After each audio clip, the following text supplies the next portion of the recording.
आजकाल बऱ्याच पेशंट्समध्ये कॉमनली पाहायला मिळणारी एक तक्रार म्हणजे व्हेरिकोज वेन्स. यामध्ये आपल्याला शक्यतो पायावर, पोटरीवर किंवा घोट्यापाशी पेशंटच्या निळसर अशी वेन्सची जाळी झालेली दिसते किंवा वेन्स अशा खूप सुजून किंवा फुगून त्वचेखाली दिसू लागतात. याचे मेन कारण आजकाल आहे सिडेंटरी लाईफस्टाईल आणि ओबेसिटी.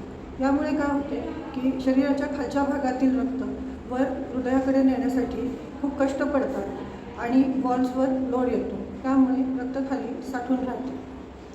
वेन्सचे काही प्रकार असतात, जसे की सुपरफिशियल वेन्स.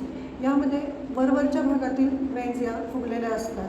त्यानंतर स्पायडर वेन्स. यामध्ये टिपिकली आपल्याला एक अशी पोळ्याच्या जाळ्यासारखी जाळी झालेली दिसून येते, जी की घोट्यावर असेल किंवा गुडघ्याच्या मागच्या भागामध्ये आपल्याला दिसून येते. त्यानंतर क्रॉनिक व्हेरिकोज वेन्स, ज्यामध्ये की जरा खोलवरच्या वेन्स या सुजलेल्या फुगलेल्या असतात आणि त्या सहज आपल्याला त्वचेखाली दिसून येत नाही. यासाठी घरगुती उपाय म्हणजे आपण पाय थोड्या उंचावर ठेवून त्यांना विश्रांती देऊ शकतो, जेणेकरून ते रक्त किंवा लिंफ जे वरती सरकू शकतं. त्यानंतर कोमट पाण्यामध्ये पाय थोडा वेळ बुडवून पायाला शेक देणे, यासारख्या गोष्टींनी ह्याच्यामध्ये आपल्याला आराम मिळू शकतो. पण जर ही कंडिशन क्रॉनिक असेल तर त्याच्यावर वेळीच योग्य उपचार घेतले पाहिजे, नाहीतर पुढे जाऊन हा त्रास वाढू शकतो. त्याच्यामध्ये व्हेरिकोज अल्सर्स होऊ शकतात आणि ते त्रासदायक होऊ शकते.